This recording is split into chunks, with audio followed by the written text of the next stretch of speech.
Hey everybody, Mark Herman, aka LA Bengals fan on most of the major platforms, and I am joined here on this playoff Saturday, wild card Saturday, with Sam Schneider of Primetime Sports Talk. Tell them where they can find all your stuff.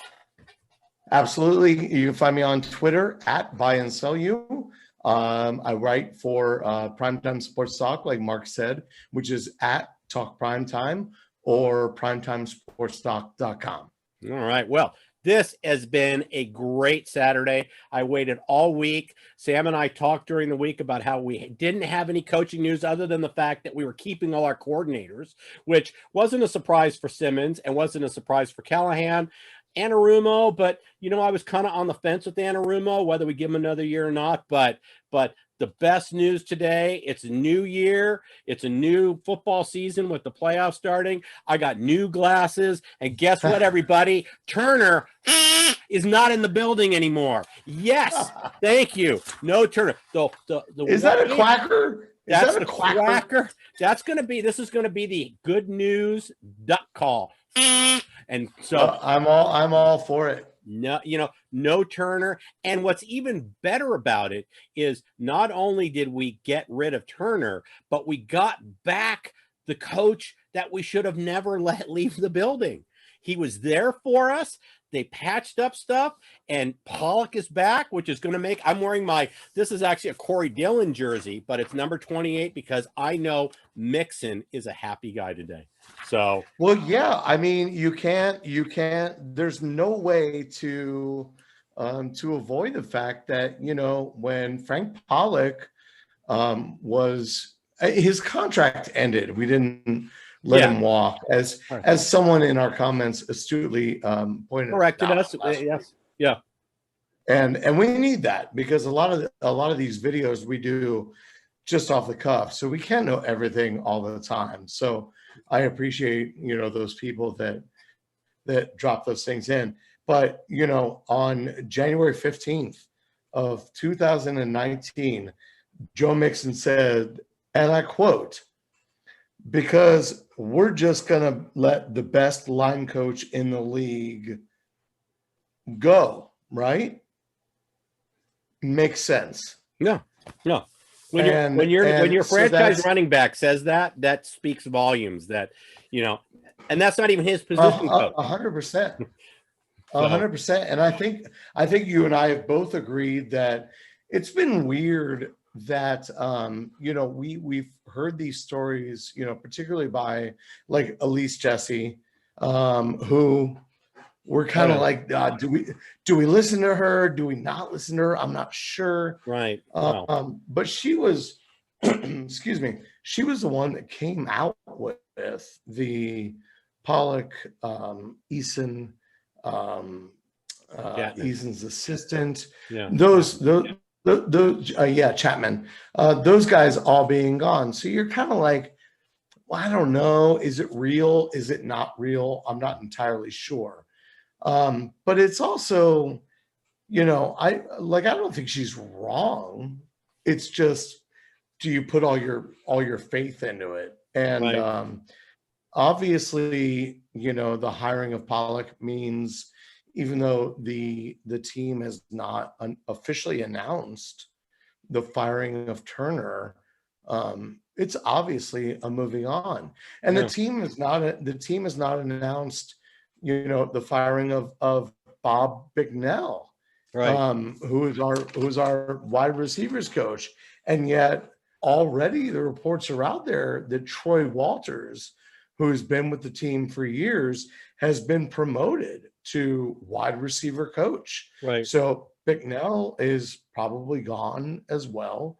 And Walters has done a great job in that situation. So, I tend to, even with skepticism, assume that she's, that Jesse is right about Eason and Chapman being gone. Right. Well, this was the big one because also we've got a lot of coaching vacancies. And these guys, I've already read reports that Urban Meyers is already reaching out and filling out his staff, even though it hasn't been announced for Jacksonville, right? For Jacksonville. But he's already calling his friends. So you go to contact somebody, Urban already called. I think I'm going to go on his staff. You're losing out on coaches. And one of the things when Zach came in was he was so late to the game. I got that he had a lot of people behind him. It didn't excuse the Turner hire because he had Pollack in the building and we did not re-sign him. So that's why Yeah, I had. yeah, So it's an interesting thing because I've defended Zach Turner quite a bit, Taylor, and but I think in talking to you privately, that I don't have a problem with Zach, but I thought that changing the staff would be even more reason to be okay with them. I don't have a problem with Zach Taylor as head coach. I right. don't. I have a problem, like you do, with the defensive coach. Anarumo kind of saved his job in Pittsburgh or Yeah, against Pittsburgh. Eason should be gone. Turner should be gone. But the Turner thing is really interesting because it's such a weird. It's not quite nepotism, but this has come out. Turner is the cousin of Mike Sherman, and Mike Sherman was part of the reason we wanted Zach Taylor to be hired. Frankly, a lot of people in Bengaldom wanted Turner to come in and bring Sherman with him as an offensive coordinator. But so Turner is the cousin of Mike Sherman. Mike Sherman's daughter is Zach's wife. Turner's wife is cousin by marriage to Zach. It's just, there's like 4 different cousin things in there, too many. That's which I could not tell you. It's if it could be more Ohio, Kentucky, I don't think I could have written it better. It's just ridiculous. And then you got Turner, and we both agree that Turner just did some weird things. Fuck, when he was in Miami, he sent blow up dolls to all of his offensive linemen, except for Jonathan Taylor, who he sent a male blow up doll to. And this was part of the bully hate thing. He has no business being here. Well, there's footage. You can probably find this on YouTube. I'm sure it's up somewhere. There's footage of him at an NFL event speaking to a women's group.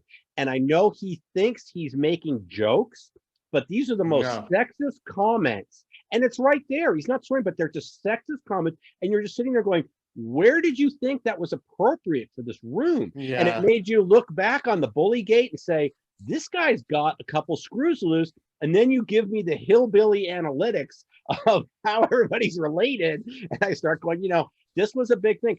I have to tell you, this makes me so happy because not only do we get rid of Turner, who I think is the root cause of all the stories about the problems in the locker room, the problems Dunlap, Sean Williams, calling people out. He's got a military background, so he's going to use peer pressure which doesn't motivate, but all those things I think come from Turner, and getting him out of that is going to be good. But this shows me that the Browns and the Blackburns, who typically will not move on from things, they are so resistant to firing people and changing. Look how long Marvin stuck around, that within 2 years, they recognized this mistake and they corrected it. And they may have I don't know if Taylor went along willingly, wanted this or was told he had to do this. But the fact that the Browns and Blackburns were willing to move on after 2 years and admit the mistake, to me, is huge. It shows a changing of your mindset, and that's why I'm so happy. That's why this is a great Saturday. That's why we got the duck call. I could not possibly agree more, and the duck call was absolutely deserved in this situation. I think this is actually a clear this is a clear situation for Bengals fans to say, obviously Mike has the he has the say at the end of the day. But I think this is a clear, it's obvious that the Blackburns with Katie and Troy are in charge now. It's not Mike anymore. and taking it out of Zach's hands. I know Zach was behind the 8 ball, and he didn't have a lot of options, so he obviously went to Turner, like we said, who's somebody related to him. I bet he asked Sherman, I bet he did, to come along before we got Callahan. Right. And Anarumo was a late call because Zach, he was finishing up a Super Bowl run. Right. But to me, this is one of the first times as a Bengals fan that you actually look at things and say they've taken it out of the head coach's hands. Marvin Lewis had it in his hands the whole time. Duke Tobin, not necessarily had it in his hands, but was a big person saying, we should get this guy or that guy. This time it speaks to me. They're saying, Right. nah, Zach, it's not up to you anymore. We like you. We're going to keep you, but we're about to make some big changes, and you can either be okay with this or you can follow them on the way out. That's it. Don't let the door hit you.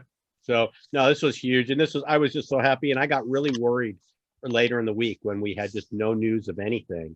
And I'm reading the Urban Meyer story and I'm thinking, oh no, come on, guys. To get the message today that, and it was posted on the Bengal website. It didn't hit PFT, and they were all focused because this went on to posted during the games. I think during the Seattle Ram game today. So great news. Bengal fans should be extremely happy. Now we could turn around and we could focus on rebuilding our offense and our defensive line, shoring them up to protect Burrow. And if you don't think that one or two guys makes a big difference, watch the Ram game today and see the return of Andrew Whitworth, what that did for their running game. Because when the backup went out, Walford went out because of the neck injury, they brought in Goff with his bad thumb, who couldn't put a lot of zip on the ball. We knew the Rams were going to run the football, and Cam Akers had 128 yards, so I mean, they were able to enforce their will. And the only difference in the Ram offensive line from the last time they met is Andrew Whitworth's in there. So, and you can't, and there's no way to discount, I know we've gotten a little bit off topic, but we got to remind ourselves, the Frank Pollack topic is enormous. Not just because Turner was bad, but because he was so good. He was here for 1 year. In that 1 year, Mixon led the AFC in yards. We were, I think, 11th in the league in sacks allowed, which I don't know if there's 32 teams in this league. Right. That's pretty good. Yeah. So it's not like, and if you remember, anybody that's been around for a couple of years remembers being excited about getting Pollack. We were thrilled to get him. Yes. So when he left, we were like, what? WTF? What? Yeah. What? Why? Yeah. So it's one of those things, as a Bengal fan, you love to slag Mike Brown and you love to slag the Blackburns.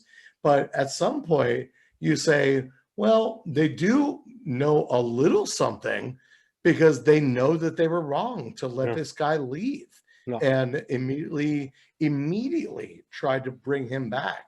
And Bengals fans should be very, very excited about this. Yeah. This is a trenches deal. And as we know in the AFC North, that's where you win your games. You win them in the trenches. Yeah. So hopefully Pollack will bring back then, and he'll look at, what Fred Johnson did at left tackle. Maybe he'll consider moving our dude to right tackle and just screwing around with things and not playing anymore. I think Turner was just playing. Plus, we're going to be active, not only in free agency, but I've got to imagine that at least 2 of our first 3 or 2 of our first 4 picks are going to be offensive linemen. And I don't want those young, impressionable minds to fall under the Turner umbrella. I want them under a guy like Pollack, who built the Dallas offensive line. When you're talking about Tyron Smith and all the Zach Martin and all those guys there, that's all Pollack work. So, and he was he was amazing there. Yeah, He was amazing. He was this, one of the best offensive lines for years. right. So this is a really big thing. So no, this is a great Saturday. So we just had to put a video up because I was really excited about it. And then, like I said, had to break out Absolutely. the number 28, baby. So last thing we want to talk about just briefly. Gotta wear that. Yeah. Gotta wear that Corey Dillon. Gotta wear the. Well, I got to get a Mixon jersey. That's the one thing I'm missing. So that's going to be my purchase in the off season is going to be to get a Mixon jersey because I've got the Turburo. Well, I think you're right in saying. I think you're right in saying that any of our offensive players, Burrow, Mixon, the wide receivers, everybody. I think they're probably all excited about Pollack coming back, as well. They should be, and I don't think it should be underestimated the elevation of Troy Walters from assistant wide receiver coach to full-time wide receiver coach. I think that's a really big deal. And he's dealing with guys like, you got a rookie and T. Higgins that just had 67 catches for just short of 1,000 yards. Right. And, there's some question as to whether he could talk AJ into taking a team-friendly deal, which you like to talk about. I don't think it's happening, but Tyler Boyd has had back-to-back 1,000-yard seasons, and now you got Joe Burrow. He hasn't even played a full year yet. So I think Troy Walters is outstanding, deserves that promotion. Bob McNell was basically stale, and I really look forward to this as well. So as little as we've heard from the Bengals officially about coaches that they've let go or that they've signed, these are all very exciting things. And if you're a Bengals fan, I think you have to be excited about it. No, absolutely. And I think this got released, even though it was just quite quietly done today. This was for the Bengal fan base because you've been noted that they're better at social media than they've been before. So they've hired some new people clearly that handle the social media accounts. And if you're on Twitter, Facebook, any of these, you can see the dissatisfaction people had with Turner from the beginning being hired and then throughout the whole process. And so this really, really appeases the fan base, and it's a huge upgrade for us. So I think it's important to note also, I mentioned Mike Brown and the Blackburns. Mike Brown is old. I think it's important to mention that the Blackburns, I think, are actually listening to social media. They're actually looking at comments and looking at what their fan base has to say. And that's a big deal for the Cincinnati Bengals. Yeah, no, it's we're growing up. We're actually entering this decade. So, but you need to. You gotta. Yeah. So, anything else you want to put out there? I know, and I also want to say, even with our mic issues last episode, which we've corrected, you can see that you still ruffled just a few feathers with your Justin Fields comments, which was nice to see. There was a lot of banter going on. I did, and none of you Ohio State fans out there gave me trouble about calling him Jake Fields instead of Justin, which is the most amazing thing. But I'll just keep going. I like being in the comments.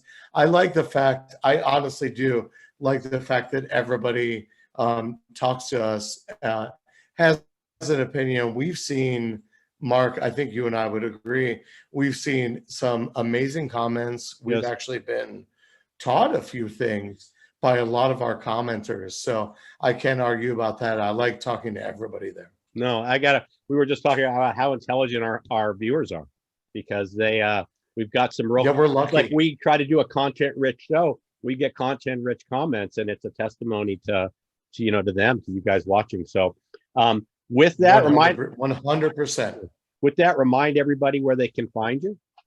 On Twitter at Buy and Sell You. Primetime Sports Talk is at Talk Primetime or primetimesportstalk.com. Now we're going to go off. We're approaching the halftime of the Tampa Bay game, so I want to get back to that. Guys, enjoy today, what's left of tonight. tomorrow and then next week, because typically these are the best 2 weekends of football. The wild card and the divisional rounds tend to be the richest football. So enjoy So that. much fun. We will. So much fun. As soon as there's some more breaking news, we will throw up another video. We'll be back. So make sure you subscribe and have that alert press so you'll know when we put up a new video. And with that, I'm going to say hoo day, everybody. Hoo day. Thanks for watching. Great Saturday. Take care, everybody.